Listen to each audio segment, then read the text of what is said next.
जय श्री कृष्णा, जय श्री श्याम दोस्तों।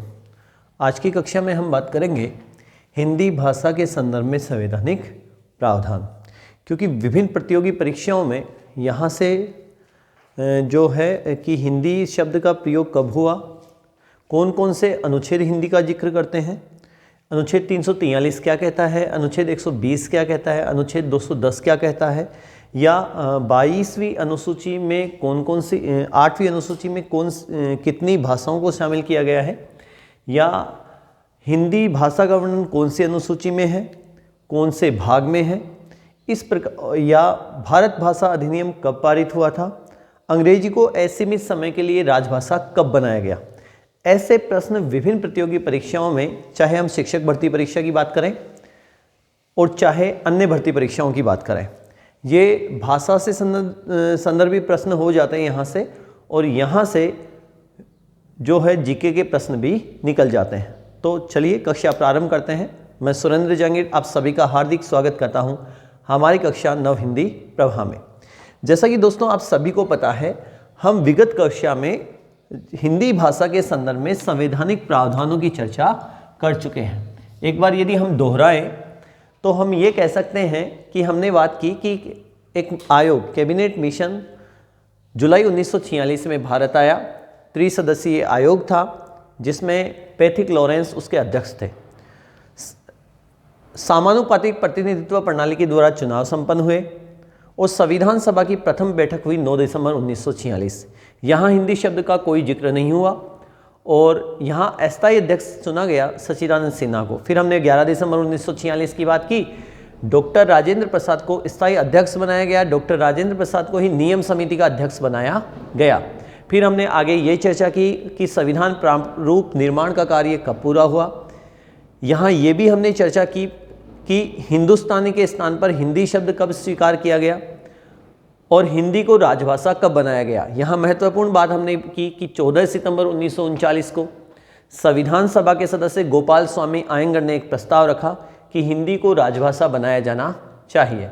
इस दिन उपस्थित 312 सदस्यों में से 298 सदस्यों ने इस पक्ष में अपना अनुमोदन दिया। इसलिए प्रतिवर्ष 14 सितंबर को हिंदी दिवस मनाया जाता है। यहाँ हमने ये भी देखा होगा कि जो विश्व हिंदी दिवस है वो 10 जनवरी को मनाया जाता है और मातृभाषा दिवस 21 फरवरी को मनाया जाता है। अब आगे कुछ चर्चा हम करते हैं, जिसमें पहली बात आती है संवैधानिक संशोधन। देखो, जैसा कि आपको पता है कि भारत का जो संविधान है वो कठोर व लचीला दोनों है। कठोर व लचीला दोनों है। लचीला है इसलिए इसमें संशोधन होते रहते हैं और भाषा के संदर्भ में 3 संवैधानिक संशोधन है। भाषा के संदर्भ में जो संवैधानिक संशोधन है वो कितने हैं? 3 संवैधानिक संशोधन है। पहला जो संवैधानिक संशोधन है वो 21वां संविधान संशोधन हुआ 1967 में। पहला संविधान संशोधन जो है वो 21वां है। उसके बाद में है 71वां संविधान संशोधन 1992 में। 71वां जो संविधान संशोधन है वो 1992 में है। फिर है 92वां संविधान संशोधन। कौन सा? 92वां संविधान संशोधन। और 92वां संविधान जो संशोधन है दोस्तों वो है 2003 में। भाषा के संदर्भ में ये 3 संवैधानिक संशोधन है। इनकी चर्चा क्यों होती है? क्योंकि हिंदी भाषा का वर्णन, देखिए यहाँ से फिर एक महत्वपूर्ण बात पहले हम कर लेते हैं। हिंदी भाषा का वर्णन, हिंदी भाषा का जो वर्णन है वो कौन सी अनुसूची में हुआ है?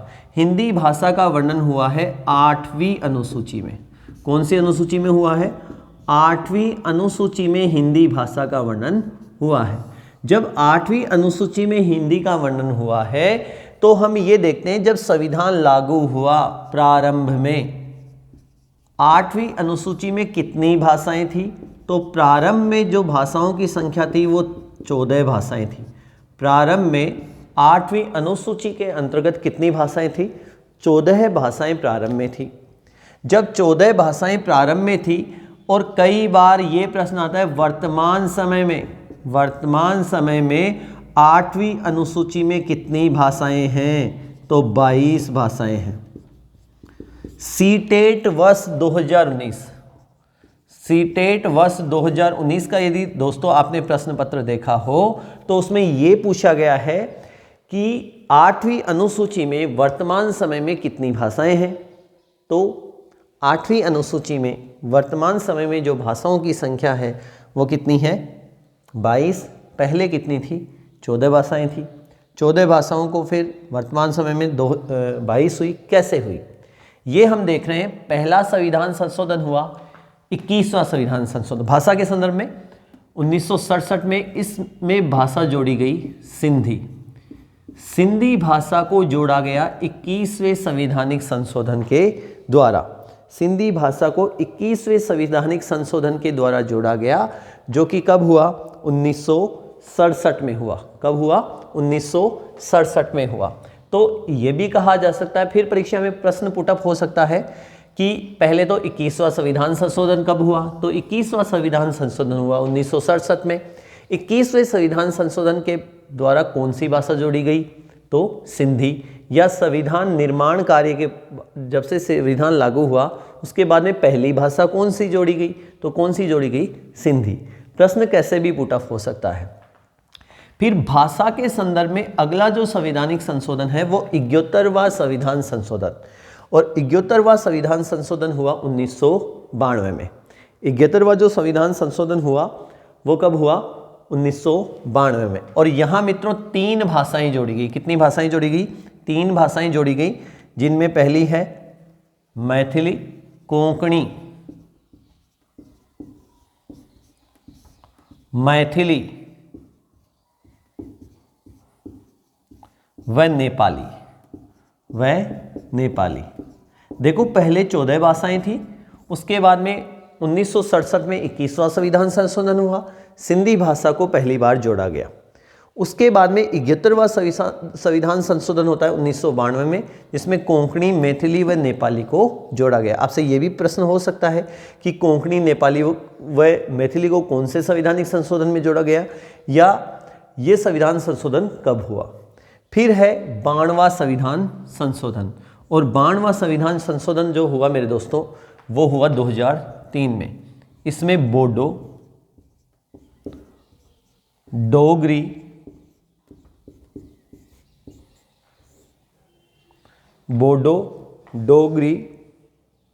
सॉरी यहाँ एक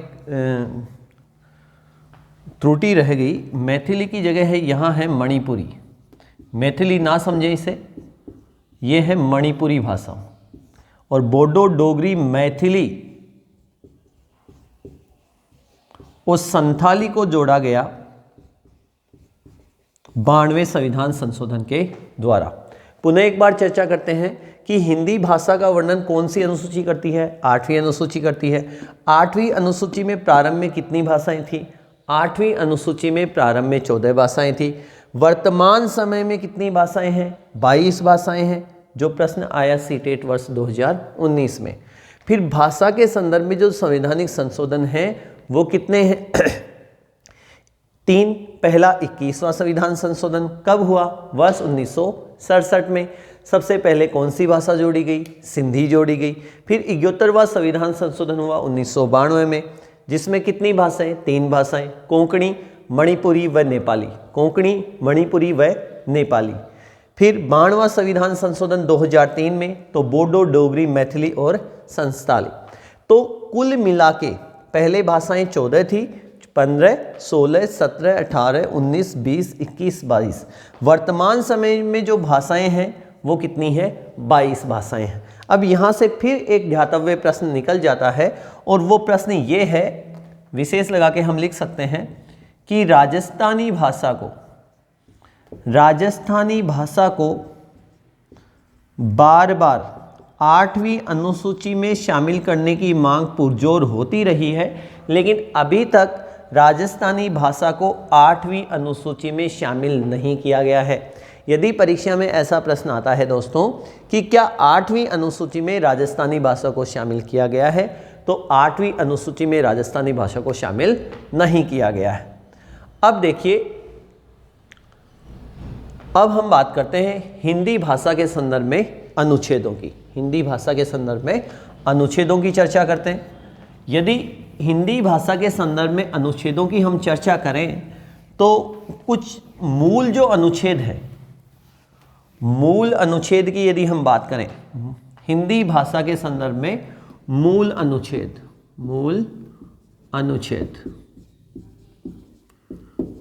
अनुच्छेद है दोस्तों भारतीय संविधान का अनुच्छेद 343 का भाग क। मूल अनुच्छेद है भारतीय संविधान का अनुच्छेद 343 का भाग क।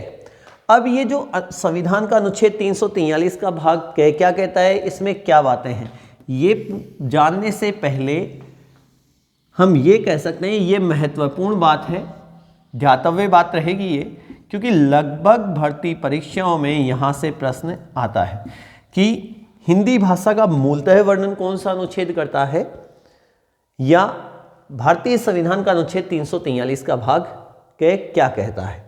तो भारतीय संविधान का अनुच्छेद 343 का भाग क कहता है कि भारतीय संघ की राजभाषा, भारतीय संघ की राजभाषा, भारतीय संघ की राजभाषा कौन सी होगी, हिंदी होगी।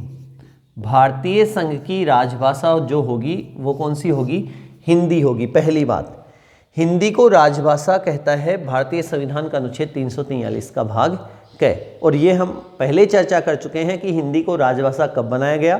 संविधान सभा के एक सदस्य गोपाल स्वामी अयंगर ने 14 सितंबर 1949 को एक प्रस्ताव रखा। उस दिन संविधान सभा में सदस्य 312, 298 सदस्यों ने इस पक्ष में अपना अनुमोदन दिया। इसलिए प्रतिवर्ष 14 सितंबर को भारतीय हिंदी दिवस मनाया जाता है।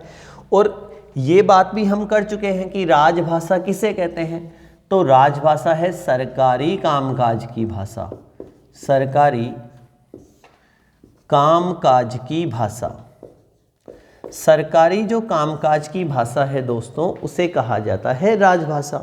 तो वापस लौटते हैं, हम ये कह रहे हैं कि भारतीय संविधान का अनुच्छेद 343 का भाग क्या कहता है, ये कहता है कि भारतीय संघ की राजभाषा कौन सी होगी, हिंदी होगी।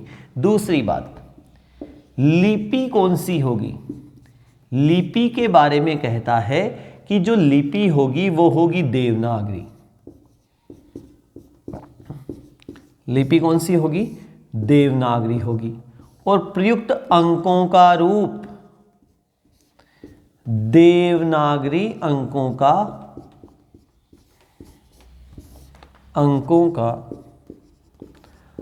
अंतर्राष्ट्रीय स्वरूप,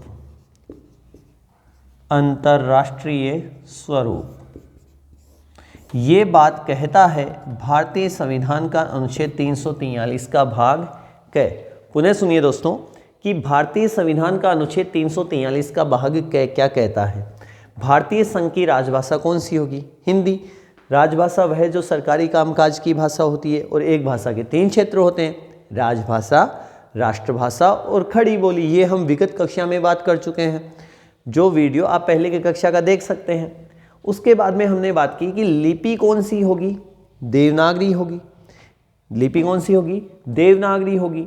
और प्रयुक्त अंकों का रूप देवनागरी अंकों का अंतर्राष्ट्रीय स्वरूप होगा।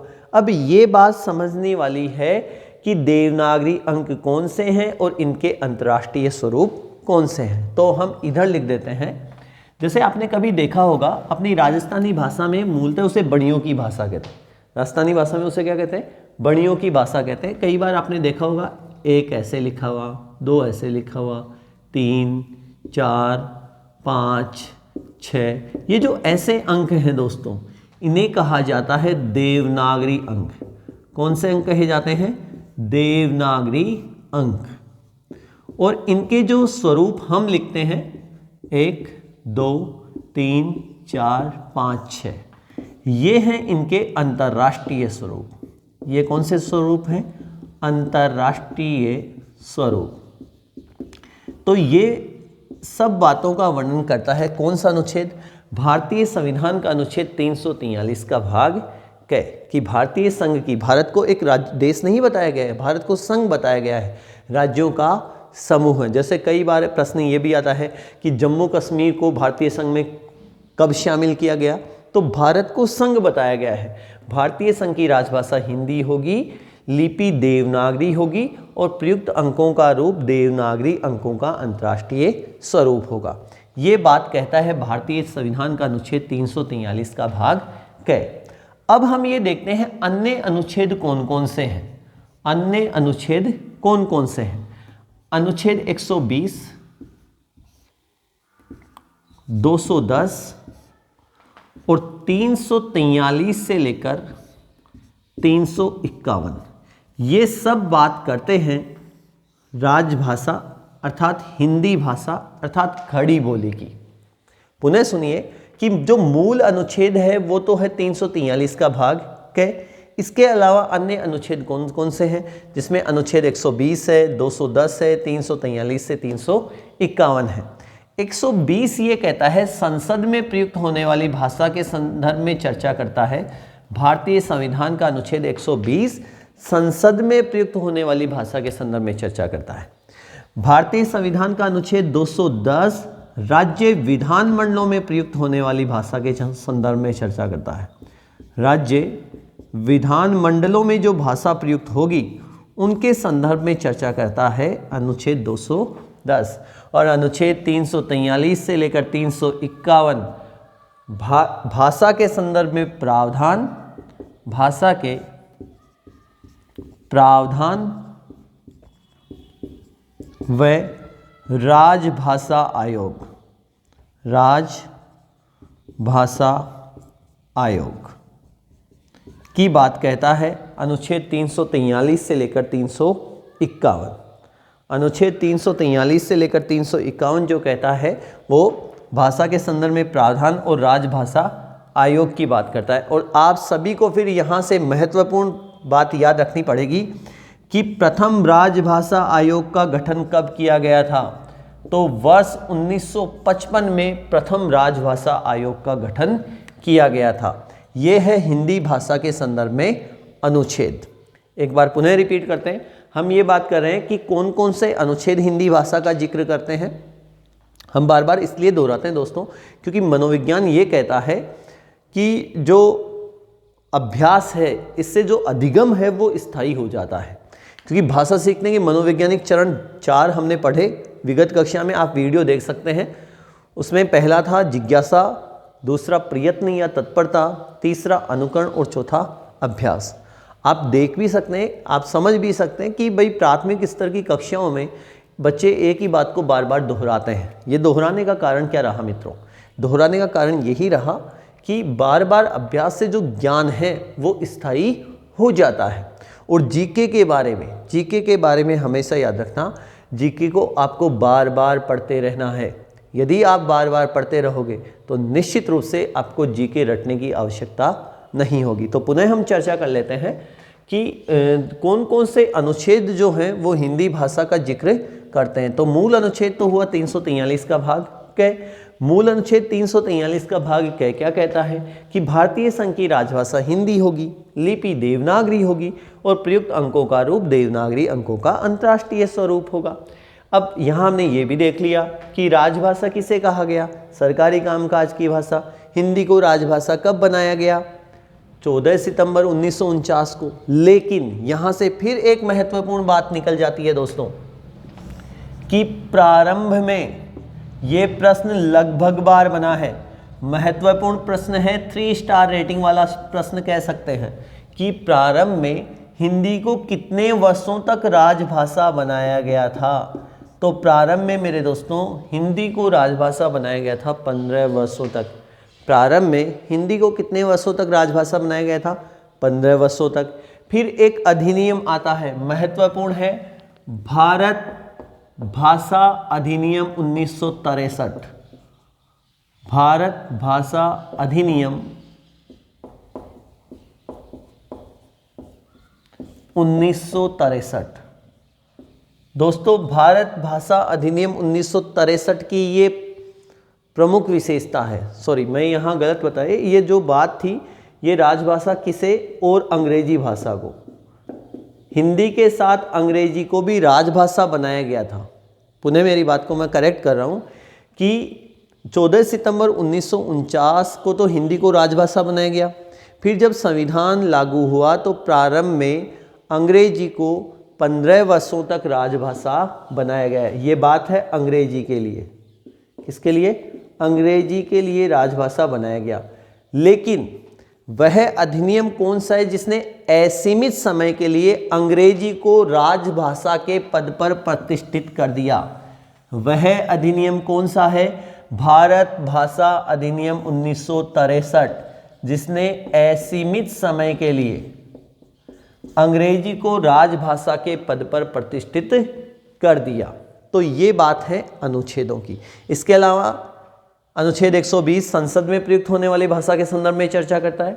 अनुच्छेद 210 राज्य विधानमंडलों में प्रयुक्त होने वाली भाषा के संदर्भ में चर्चा करता है। और 343 से लेकर 351 भाषा के संदर्भ में प्रावधान व राजभाषा आयोग के गठन की चर्चा करते हैं। और पहली बार राजभाषा आयोग का गठन हुआ 1955 में। इसके बाद में अभी तक राजभाषा आयोग का गठन किया ही नहीं किया। ये है अनुच्छेद हिंदी भाषा के संदर्भ में। अब यहाँ हम ये भी देख लेते हैं कि कौन सी अनुसूची, तो अभी अपने कुछ देर पहले ही चर्चा की थी, 8वीं अनुसूची में हिंदी भाषा का जिक्र है। कौन सी अनुसूची में हिंदी भाषा का जिक्र है? 8वीं अनुसूची में। और थोड़ी देर पहले अपन देख चुके हैं कि 8वीं अनुसूची में वर्तमान में कितनी भाषाएं हैं? 22 भाषाएं हैं। पहले कितनी थी? 14 भाषाएं थी। फिर सिंधी, कोंकणी, मणिपुरी, नेपाली, बोडो, डोगरी, मैथिली और संथाली को 21वें संविधान संशोधन 1967, 71वां संविधान संशोधन 1992 और 92वां संविधान संशोधन 2003 के द्वारा जोड़ा गया। इसके अलावा दोस्तों कई बार विभिन्न प्रतियोगी परीक्षाओं में भाग भी पूछा जाता है कि कौन से भाग में हिंदी का जिक्र है। तो यदि मेरे दोस्तों भाग पूछा जाता है तो भाग 17वें में, कौन से भाग में? भाग 17वें में हिंदी का जिक्र है। मूल भाग जो है वो भाग 17वां ही है, लेकिन कई बार कंफ्यूज करने के लिए, क्योंकि जो मूल्यांकन, जो वस्तुनिष्ठ मूल्यांकन है वो सटीक ज्ञान पर आधारित है। आप मनोविज्ञान में पढ़ते हैं कि जो प्रतियोगी परीक्षाओं के लिए जो मूल्यांकन है वो है वस्तुनिष्ठ मूल्यांकन, और वो विश्वसनीयता के आधार पर है। तो कई बार 17वां यदि नहीं देता है तो भाग 6 व 7, यदि 17वां नहीं देता है तो भाग 6 व 7। ये है भाषा के संदर्भ में संवैधानिक प्रावधान। आगे की चर्चा करेंगे हम अगली कक्षा में। अगली कक्षा में हम शिक्षक भर्ती परीक्षा और विशेष रूप से रीट भर्ती परीक्षा की दृष्टि से महत्वपूर्ण बिंदु 15 नंबर्स को लेकर जो आता है, 15 अंकों को लेकर जो चलता है, शिक्षण विधियां, और वो भी सरल व सीधे शब्दों में। धन्यवाद।